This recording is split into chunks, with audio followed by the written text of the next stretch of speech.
Welcome to Threads of Enlightenment, a podcast devoted to helping you overcome challenges in your life that prevent you from becoming the best version of yourself. Each episode features interviews with people from all walks of life about their journey of self-development and the principles they utilize to overcome their fears to achieve their desired outcome. Ready to be enlightened? Here's your host, Ken Primus. Welcome to another episode of Threads of Enlightenment. As usual, guys, I like to welcome our guests because I know they're coming with a couple of things very expensive, at least in my eyes, that I deem them very expensive. Their time, 24 hours has been given to every one of us. How we utilize that 24 hours will tell us a lot about you. The other is the journey. The journey is a powerful creator. It has created all of us, and it will create you as well. It's created Doc that is before us, and we want to welcome him and honor him for coming and sharing both of these precious commodity here with us at Threads of Enlightenment. Doc, thank you so much for coming to Threads of Enlightenment. My pleasure, Ken. It's an honor. One of the things I like to do is once to welcome you, I always ask people, how do you serve mankind? And that is so you can introduce yourself to the audience and then tell them, how do you serve us as a collective, if you will? Okay. Well, I'm going to fast forward through how I got to where I am today. And I'll set the stage simply this way. I was born and raised in a French Catholic family here in Canada. So French Catholicism is derived from the province of Quebec primarily. And so I grew up in that atmosphere. And then when I reached my niece, the confusion of having been raised in that particular format was preying on me. And I started looking for material to read to help me understand who I was as a 20-year-old. And so there were a few books out in the early 60s on those subjects, and I got to them. But the 70s proved to be better in terms of information. And I always like to quote the fact that my very first self-help book was called I'm Okay, You're Okay by a guy named Thomas Harris. And that was the early 70s. And I was just discovering that psychology made more sense than Catholicism. I was beginning to understand that Catholicism was all about sin and being basically condemned unless I did things the Catholic way. And psychology was teaching me that I needed to pay attention to my inner life, to my feelings, and most certainly my thoughts. But I also learned that my thoughts were driven by feelings. And so growing up in a very fundamental religion like that is, for me, resulted in growing up feeling inadequate, feeling less than, and in some cases feeling broken. The main buttons that Catholicism installs in people are called guilt and shame. And that's overridden by something else called sin. Sin, the origin of the word is from the Greek, to miss the mark. But in Catholicism and in Christian religion, sin means you're defective, you're broken. And unless you follow our rules and our system, you're defective. And so they enslave people that way, psychologically speaking. So as I uncovered these things for myself, then I discovered, well, what if I became a psychologist? So I went to school. I took a course, and I took another course, and I took another course. And 10 years later, into the East, I was a psychologist. And I was, along the way, I had worked with therapists to work through my own issues. And I'd worked in group therapy and as a participant. And then when I became certified and experienced, I started offering those services. And I worked with people in pain. And all kinds of pain, including the trauma of whatever their foundational religion was. And I began to see the similarities between their trauma and what I grew up with and what I call trauma. So I met people from like the Jehovah's Witnesses who were traumatized in much the same manner that I felt traumatized, from Scientology, from Pentecostal religions, and from all the derivative Christian religions. So anyways, these are the experiences I was having. And as I was having these and working with people in pain, the usual problems of low self-esteem or depression or having lost a loved one, given loss, that kind of thing, I started writing, and I wrote some material and I posted it, and then that became books. And so I have books on grief and loss. And my most recent book, and the reason I'm seeking out podcasts like this, is to talk about breaking the spell of religion and healing the trauma. That's my latest book. That's the path I've traveled. And I like that language that you use, Ken, because I may have my degrees now and all these certifications, but I'm just a person who's traveling a path that others laid out before me. And that path showed me how to get to know myself better. And the more I got to know myself, lo and behold, there's spirituality that's way above and beyond what any religion will teach you. In fact, religion acts as a cloak or as an obstacle to spirituality. So the more I learned about myself internally, the more spiritual I felt. And now people ask me who I am, and I don't mind at all that people refer to me as Doc, but I'm a spiritual psychologist. That's who I am now. And it's because of what I've traveled, it's because of what I've learned, and what I know about dealing with religious trauma, I know firsthand, having lived it and having worked with people in various types of situations, as I described, coming from various religious backgrounds. And up here in Canada, we have Native populations who were exposed to residential schools, and you may have heard the stories that preceded the Pope's apology tour to North America, an apology tour for how these people were treated. I met these people. I met them and their stories about who they were with and who disappeared in these residential schools. And the fact that ground penetrating radar has uncovered these so-called runaways who were never runaways. They just disappeared. Well, they didn't. They were killed or they died, however that was. But the journey is, and it doesn't matter. I like this illustration. You probably heard it before. In the 70s, I was madly in love with a band called the Little River Band from Australia. And they had a song called Coming to the Mountaintop. So there's many paths up the mountain, but the view from the top is the same. So all of us, yourself, myself, we have our path. But now we're at a state where you and I can talk to each other because we have this symbiotic relationship in terms of what our spirituality may be now. You must have recognized something in the material I sent to you. And when you wrote back to me, I recognized things in what you explained about who you were. And so I felt a connection. And now here we are talking to each other. 10 years ago, we wouldn't have, or 20 years ago. But we are here now because we're closer and closer to the mountaintop, so we can see each other. That's my story in a kind of a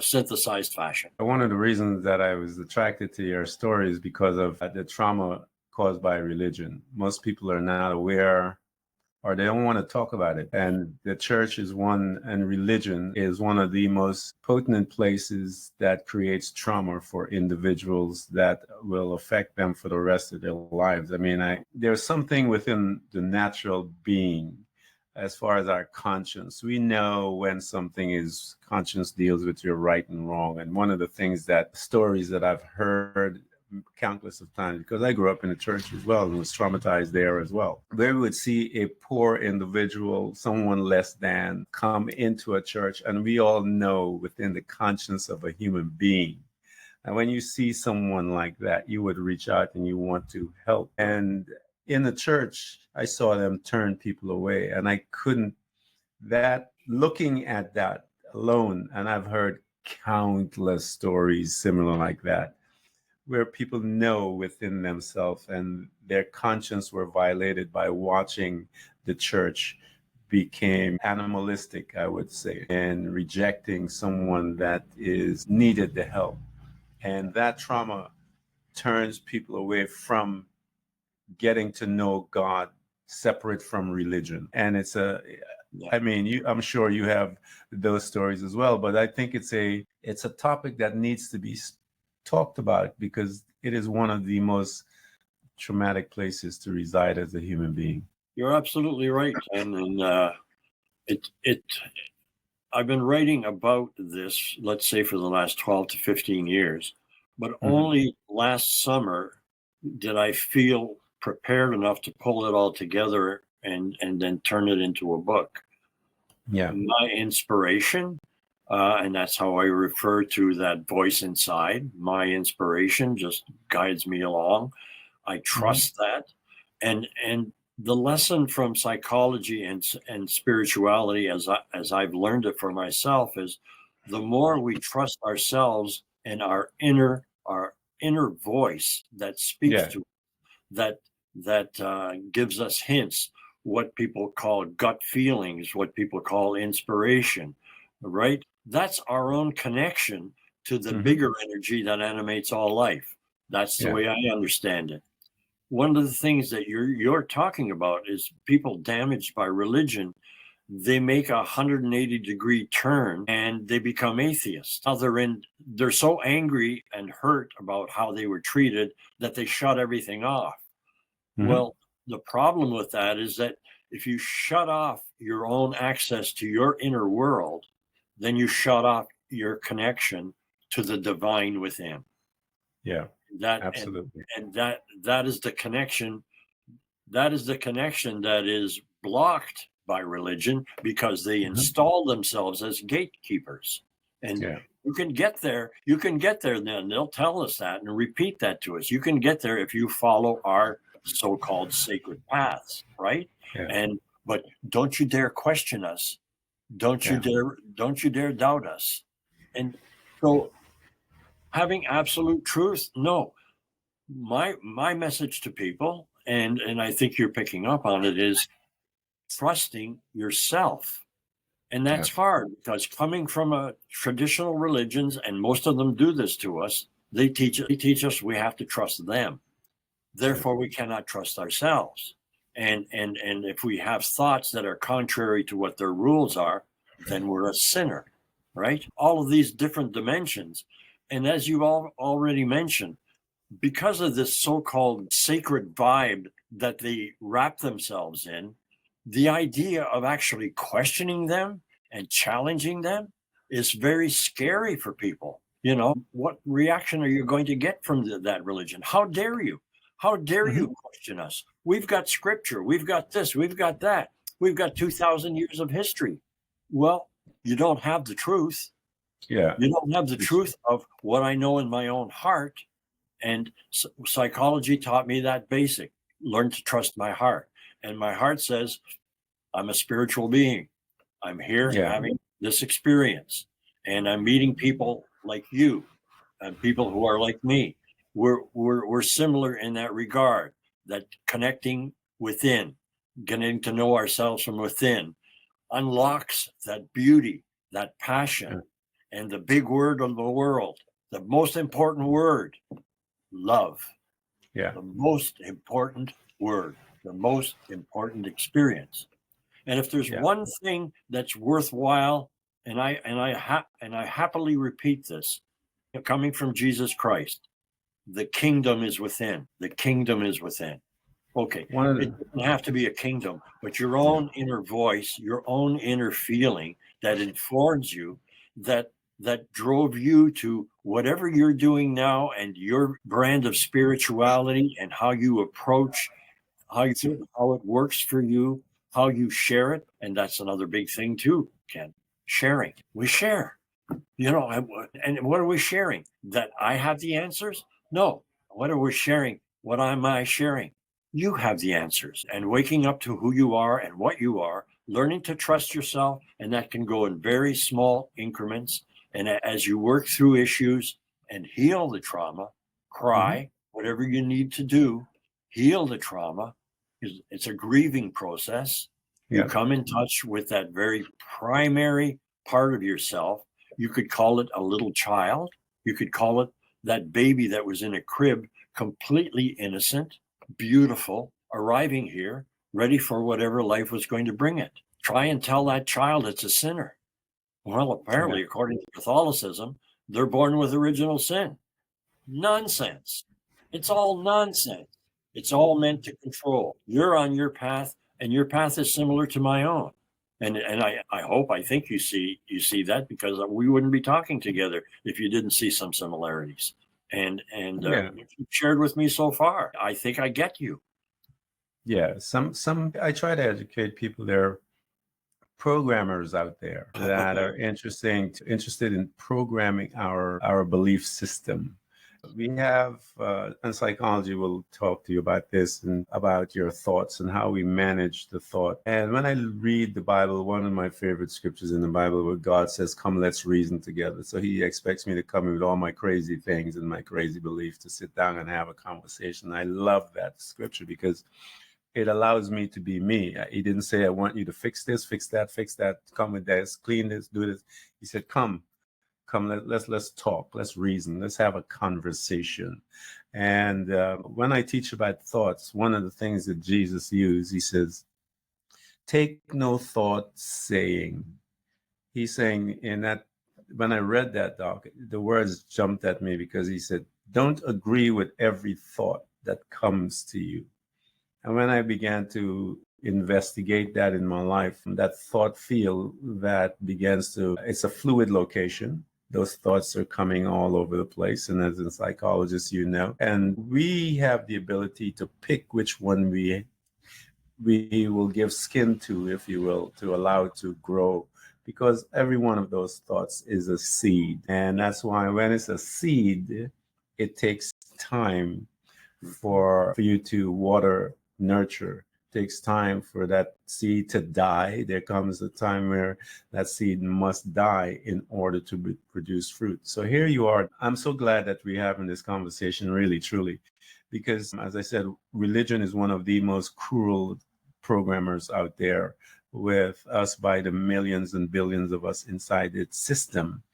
And the system, in most cases, is designed to control us, to keep us, and not for us to see the greatness of us, because they're afraid that when we do, that we don't really need them. And because we don't need them, that means we're not going to give them our money. We're not going to give them our time. We're not going to give them all these things. And so they don't want none of that to be, for you to see that.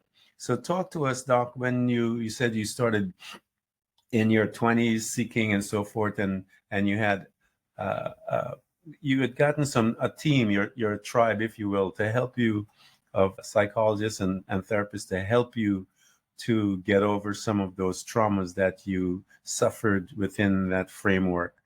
What were some of those things that you began to discover as you were working with your team of therapists? What did you begin to discover within you, that some of those programs and those traumas that were there because of that system that you grew up in? I sometimes state that psychology became my new religion for a while, and only in the sense that it offered explanations and shed light on things that I couldn't understand. Because when you're controlled and programmed, and I love that you used that word, because that is, I have a chapter in the book called Indoctrination, but it is programming.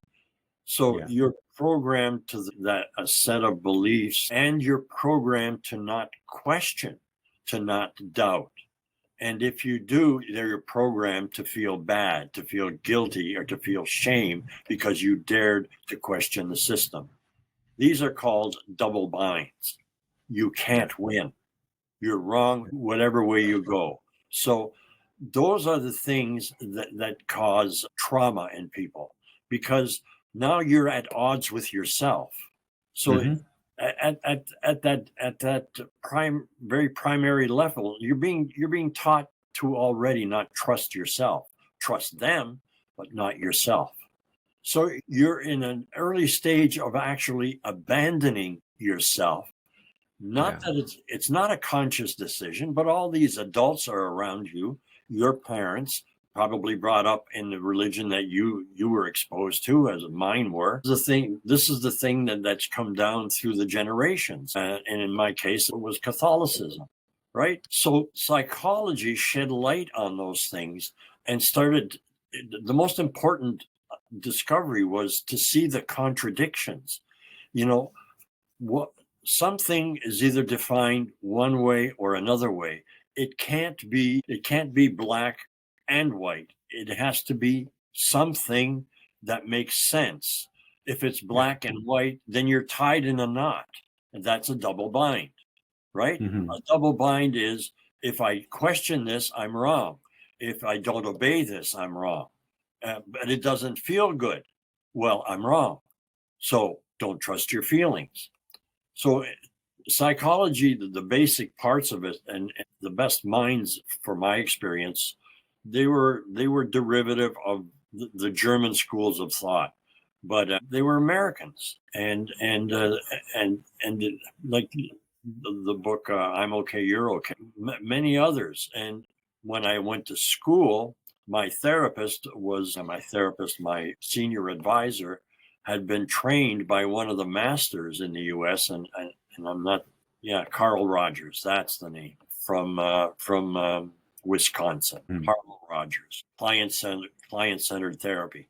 So when I was exposed to that by people who knew it, so who had at least traveled the psychology path, I began to see that I could use that to understand myself better. And then I began to see those contradictions that always put me at odds with myself, and you have your version of that. You've described that, this thing that putting you against yourself. Mm-hmm. And that's what programming is.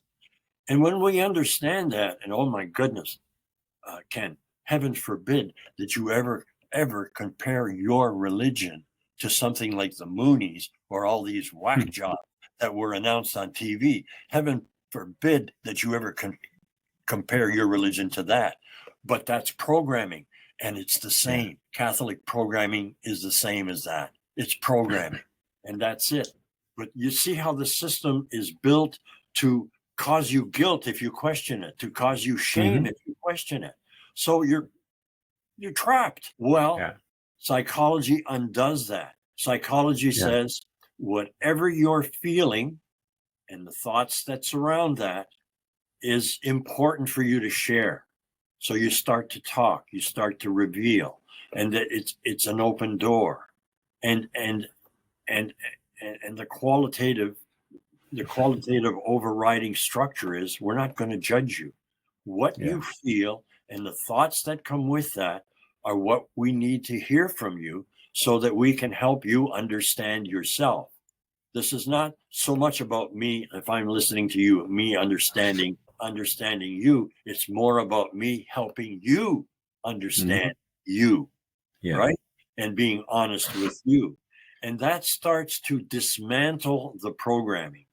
That's the beauty of it. Psychology allows us to do that. Well, psychology is spirituality in just a different form, to learn to trust our feelings and our thoughts. You use the word threads and seeds and these things, but trusting those feelings inside. And for certain, if it's wrapped in passion and love, it's got to be more valid than anything any religion teaches you. It comes from your heart, and trusting our heart, well, that's home. Home is where the heart is. And so everything I did in those therapeutic settings, and the first setting for 5 years was group therapy. And it opened those doors for me. It helped me see things and inspired me to go to school. I was an electronics technician. I fixed things. I fixed electronics equipment. That's what I did. Well, then I became a psychologist, and I helped fix people. I help people fix themselves. In other words, get to know themselves and uncover these things for themselves. And along the way, I had that 5 years of group therapy, but I had individual therapy too. And what were they teaching? They were teaching me this school of thought that allowed me to get to know myself better and to learn to trust my feelings. And ultimately, the big prize was that I learned to trust myself. And I learned that it was okay to not only like myself, but to love myself to the exclusion of no one, to love myself and value myself. And Yeah. that blows the doors off all the programming, because Yeah. religion doesn't teach you that. It Yeah. teaches you to obey. And I remember my journey because within the framework of religion, one of the most traumatic things that you'll feel in there is guilt and shame. And those two held me captive for most of my life within that system until I began my journey to just get free. And the guilt and shame will hold you in and keep you in bondage. But as I began to learn about myself, and as you stated, one of the very first things you have to learn to do is you have to learn how to forgive. You have to learn how to be patient, all these things, because you are now learning how to fall in love with this character that they are telling you not to love and not to even pay attention to. But the journey is to dismantle all of the programming to now go within yourself to find you and to love you. And once you begin to do that, you understand that, wait a minute, I don't need to be perfect to love me. I don't need to be all of those things that they're telling you to love me. No, I could love me as I am still growing, and my intention is still to grow and to become, but they are making you feel that you have to be this specific thing before you can even get to a space to love you. And that's a big lie, because they know you will never get there, because it's, as Doc said, it keeps you circular, keeps you tied to them and tied to their system. So, Yeah. Doc, as you began to introduce psychology into your life, because I tell people that when you look at the Bible itself, forget the religion of it and the book, psychology and the Bible and the principles within the Bible are very similar. And I tell people, I remember I had this big discussion about the quantum realm. Well, I told them, I said, in psychologists, the quantum realm is because psychologists is not looking at it from quote unquote the Bible point of vantage point. So they use that terminology. But the Bible says, and I think it's Ephesians, it says heavenly places. And I people, it's the same thing. You go and get your healing or your stuff. It says in Ephesians, God has given you all things pertaining to life and godliness in the heavenly places. So you have to go get it. Quantum realm, through your process of how you manage your thought, your emotions, heart resonance, all of those things, you go into that same realm to extract what you need. In the spiritual realm, and quote unquote, from the Bible point of view, the only way you can access that realm, the Bible calls it faith. That's where your stuff is, and you have to believe to go grab your stuff and come on down. And so I've been trying to tell people it's the same thing, but what psychologists does and psychology does, it puts it into a format by which you can understand more clearly, because the Bible is fragmented with all the different things and you have to read it to pull it together. But a psychologist and their study, what they do is lay out the process as to how one enters into that realm, how one extracts, how one changes their mind, begin to reprogram their mind, and all of the same thing. It's just, and that's what Doc has said, psychology is spirituality. So you just have to learn to let go of some of those biases that you have, and you'll get your freedom. So, Doc, here you've been here for a long time within that field. What were some of as you began to practice what you're learning, as far as the method and the processes, what did you begin to notice about you?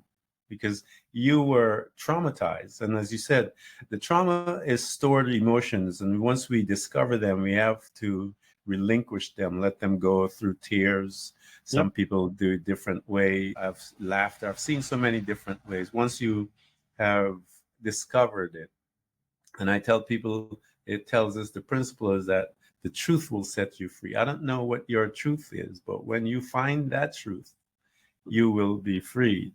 And so when you began to search for your truth, Doc, what did you begin to notice about you? I was warned from my early therapist. I was warned that as I dug into and uncovered the traumas within, there would be a large cache of rage at the system that indoctrinated me, and for myself, that rage also included rage against my father, who was physically abusive and traumatized me before I was 5 years old. So that was part of the stuff that had to come out. But what I've learned since and working on myself is my father was a victim of his own family's trauma and the church, and it was multi-generational.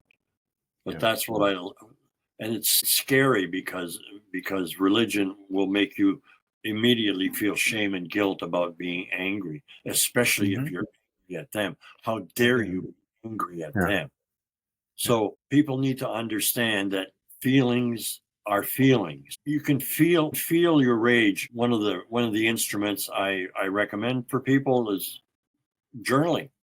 Write it out. When I was going through my own therapy and personal growth stuff, my therapist would say, if you're really, really mad, just take a pillow, stick it in your face and scream your head off. Just get the feelings out. Get the feelings out without hurting yourself or anyone else. Get your rage out. So journaling works that way too. People, they need to know that if they feel that, don't try to wrap it back up into guilt and shame again, which is what the church has taught you. Have a place to put it, have a place to express it. Go to a gym and punch a bag. Whatever you need to do to express it, to let it out, chop wood, write it in a journal, whatever you need to do. But you validate your feelings, and then the whole range of emotion becomes okay. Yes, you can be angry, but you can express that anger in a safe way. You don't have to hit someone. You don't have to damage someone. And most certainly you don't have to damage or hurt yourself. So the range, it needs to be understood that it's okay to feel, which in religious programming, you can only feel what they allow you to feel. And you used the key word. They want you to be perfect, which is never achievable. Never achieved. Never. So what else do you get now? You get another instance of trying to be perfect and failing again and failing again and failing again, because you're never going to be perfect. So when you said earlier, I've learned to accept myself and my imperfections. In fact, that's the normal me. Well, yes, it is. We're perfectly imperfect. That's fine. But to have the license to examine, to have the license to feel and to express safely, then we can get to that place where we're no longer angry and we can do what you said. We can forgive. But don't start forgiving until you've gotten that emotional charge released. Don't start pushing yourself into things. I don't think you can forgive until you get that thing out of there, because it's still there. It hasn't been dealt with. You have to deal with that before you can even deal with that. Because I remember reading the scripture where Jesus said, I think it's Mark 11, and he says, he's telling the disciples, you can say to this mountain, be thou removed, and the power of the individual disciple with his belief system. You could say to this mountain, move, and it'll move. I mean, this thing will pick up and move. And then he says, but if you're coming to God and praying and you haven't forgiven your brother, you better stop all this nonsense and get back over there and have this conversation with your brother, because God is not going to forgive you. If you can't forgive your natural brother that you could see, touch, and feel, you haven't dealt with it yet. You haven't forgiven yourself first. You got to forgive them, and then you come to God and become spiritual. But these guys, religion is crazy, man. Those guys are so traumatized themselves that keep you and I in bondage, that it goes on and perpetually moves from generation to generation, as you said, and it becomes a generational thing that destroys the human spirit and the human being inside of the subconscious mind, as we've been talking about. And then the journey is, and psychology is one of those disciplines, guys. You're listening to Doc and I grab a book on some psychologists. These books are in that discipline. They are showing you this process by which you can move through from the thoughts to the emotion to everything. They encompass everything because they've studied it enough. And there's so many guys out there today that you can tap into. I know on YouTube, a lot of those men, they're free and you can get into stuff. We're going to give you guys doc information. Get his books, man. Buy the books. And you guys know how I feel about books. Books are just within the corners of those, covers, house wisdom, knowledge, and insight. Stuff that will free you and change the trajectory of your life. You just need to prepare yourself when you grab one of Doc's books. Get your mind ready, your thoughts ready to receive from them. So here, Doc, you're in this arena that has a great deal of power, if you will, in today's world. And within that stage, we know for sure probably 99% of those people are traumatized on a daily basis from their stuff. And so there's a lot of pain within that system. As you began to excavate yourself from the system and learning about yourself, invite us, Doc, to one of those with one of those brothers and sisters that we have been there in religion and have been brutalized. And from engaging with you, that they are able to see their truth. And when they receive their revelation, how did they respond? I know how it makes you respond, but how did they respond when they began to see that light bulb coming on and changing that perspective that have held them in that system for so long? Well, it's very dramatic because it's like turning something inside out. It's so dramatic, the change. The initial steps are just to instruct people and prepare them for the reality that there is damage. I mean, they're here talking to me because of what they're feeling or unable to deal with. And so my job is to open the door to make it safe to enter this realm of where you're going to meet with feelings and thoughts and programming that underscores these negative results that brought you to my door, that brought you to seek this kind of help. And with some hints of what lies in the future. And the hint is there every time I meet with people, is that you're going to learn to trust yourself. And I tell them from the beginning, that probably seems incomprehensible and undoable from this point of view. But the fact is, something said to you, go talk to somebody. And now you're here talking to me. So that's the beginning. There's a part of that inner voice, of your inner voice, that said, go talk to someone. And as you and I now discuss things, as you share things with me, and I prod you and I urge you to share more, you will know whether this feels good for you or not. You will know whether you can trust me and to give to you, or to show to you, to reflect to you what something that you need to know about yourself. And so that's where the beginning part, it's, they're in a state of trauma, but now they listen to the voice that said, we need help.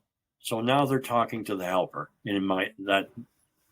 they're at my door. Now they're sitting opposite. And now we're talking about what's going on with them. And after listening to what they've explained, what the traumas were in their life, whatever it is they're carrying, how they feel, I give them some insight into what's going on there and underlining the things that they're describing. And that's what you learn from people like Carl Rogers. It's called client-centered. Is you tell me that it hurts you, that the way this person or this religion or whatever it was treated you. And so that hurts you. Well, explain a little more of that. Oh, so it's like they didn't know they had permission to talk about it. Well, now they're going to talk about it.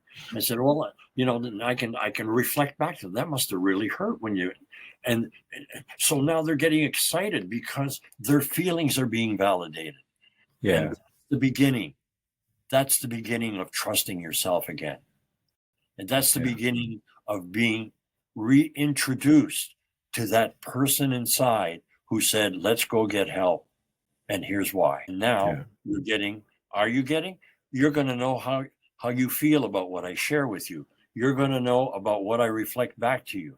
You're going to know in your own feelings if I'm the right person for you. You're going to know that because it's inside you. Oh my Yeah. goodness. I got to trust myself. Yes, you got to trust yourself. Oh my goodness. It's like a revolution, right? It's Yeah. a revolution. You've had it. You know it. Yeah. It's a revolution, right? I've had it. It's a revolution. The system is wrong. Yes, it's wrong. Trust. The fact is, it didn't ever feel right. And if it doesn't feel right, it can't be right. Yeah. And I always tell my kids that if it doesn't feel right, it's not right. So talk to us about your current project, the book that you just wrote, and give us some insights into that. And again, those of you, we're going to provide everything for you to have Doc's information so you can get those books, read it, give it as presents to others that are interested, people that are in pain, people that are in church that you see and know that they're hurt. And I'm sure every one of us know a couple of people like that we could offer as presents and so forth. So talk to us about your current project. How did it come about? You mentioned it on the onset. How did you begin to lean towards this area and being led there that you needed to begin to put pen to paper to make this a reality? I had already been, a practicing psychologist for more than two and a half decades when I realized that the most difficult thing yet to be dealt with for myself, I had parked it. A lot of us people who become disenchanted with their religion just abandon it, but the trauma that's left behind is still lingering still lingering inside. And Yeah. because of all of those cautions, or call them cautions, or injunctions that these installed in you to not question or doubt, it takes longer to get to that. It's easy to look at, say, when my father beat me with a belt, it was pretty easy to see how that trauma came about and what it was. That was very straightforward. But this double bind stuff that comes from religion, this programming stuff, is harder to see because they have all the built-in injunctions to not question them. So Yeah. when you come to that, well, that's when I realized in the 80s there's an explosion of self-help books in the 70s and 80s, but in the 80s there was an explosion, and people like Oprah Winfrey was parading all kinds of experts on her daytime television show to talk about soul stuff, to talk about dysfunctional families, to talk about all these issues, to talk about growing up with an alcoholic parent, to talk about all of this stuff. Well, that's dysfunctional family relationships. For me, that also became a foundation for understanding dysfunctional religion, which is not unlike what was learned about dealing with a dysfunctional parent or individuals in dysfunctional families. How children learn to cater to the alcoholic parent in the house, and to disregard things and to block things and to submerge their own feelings. Well, you're taught that intentionally by religion. So as I understood the family stuff more readily and more deeply, having worked on my own issues and worked with a lot of people, I began to see the similarities and the parallels with religion and the injunctions that were there to not question, to not challenge the programming. And what I began to see was that religion is a pseudo parent, a dysfunctional pseudo parent that forces you, we call it programming, to believe and accept everything they say. And you hit the wall when your feelings say, well, and you use this term, it doesn't feel right anymore. It doesn't feel right. That voice inside is, maybe it might have been a whimper in the beginning, but now it's screaming at you. This doesn't feel right. And so you're paying attention. Well, what do I need to do to listen to this voice, to accept this voice, pay more attention to it? read self-help psychology books, listen to what deprogrammers have taught us about being deprogrammed from the Moonies and other things. Listen to what they've taught us about these things, and that unpacks it. But now you and I are having this conversation, and this is 2024. What's happening now, Ken, with you and I and people like us is what was happening in the 80s when people were exposing and dealing with the dysfunctional family issues. Now we're dealing with head-on dysfunctional religion and its abuses of us. It's traumatizing of us. It's burying our real selves underneath the tons of toxic garbage. That's lies, misrepresentations, everything. The word programming covers it.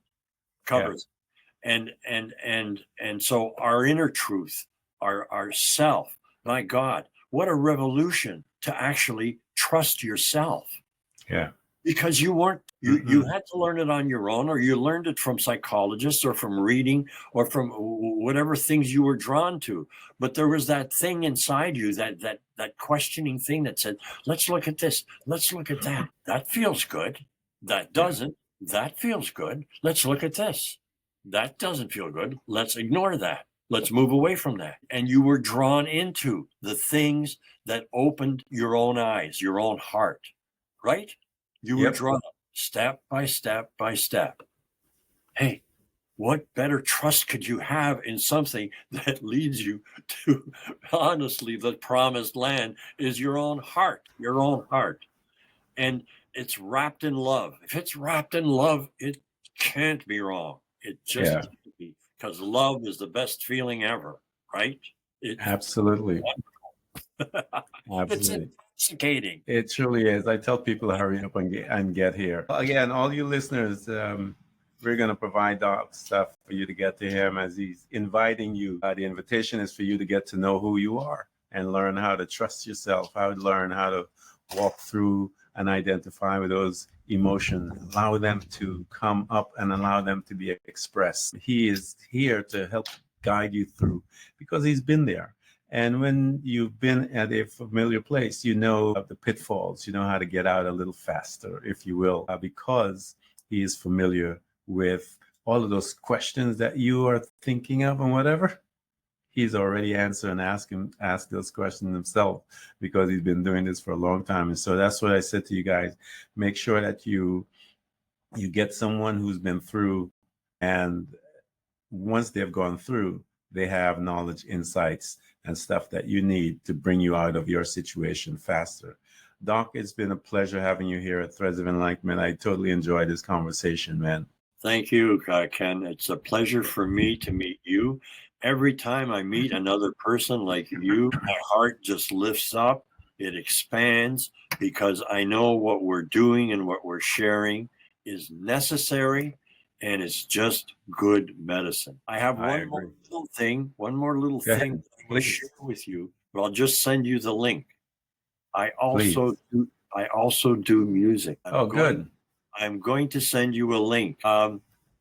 And when you go there, you'll be able to look at other stuff, but I'm going to send you to a link to a very specific song that I have, and it's called Forgive Yourself. Yeah, I love it. I'm going to send you that link, and you'll see at this Bandcamp site, you'll see that I have the music that I have there is about inspiration. It's about what we're talking about. It's about what we're feeling. And if you would like, I can send you the file of the book. Please, thank you. I'll send you that as well. And at some point further on, you'll get a message from me asking that you provide a review at my Amazon page. Please, I will definitely do that. Yeah. All right. So I'm going to send you those two things. Thank a you. link to a song and the file. And I want to thank you for doing what you do. And folks, Ken Primus is a guy who's living this, who's talking about what he knows, and he's coming to you from his heart. And what he's showing you is the heart works. Thank you so much, Doc. I appreciate it. Thank you. You're welcome. Bye-bye. Bye-bye. Thanks for tuning in to Threads of Enlightenment with Ken Primus, Hopefully, you're now feeling more empowered to overcome the challenges in your life, whatever they may be. Share that inspiration with others by telling them about this podcast, rating it, and of course, remember to subscribe so you don't miss a single episode. For more connection, you can find us on Facebook and Instagram by searching for Threads of Enlightenment. Until next time, stay enlightened.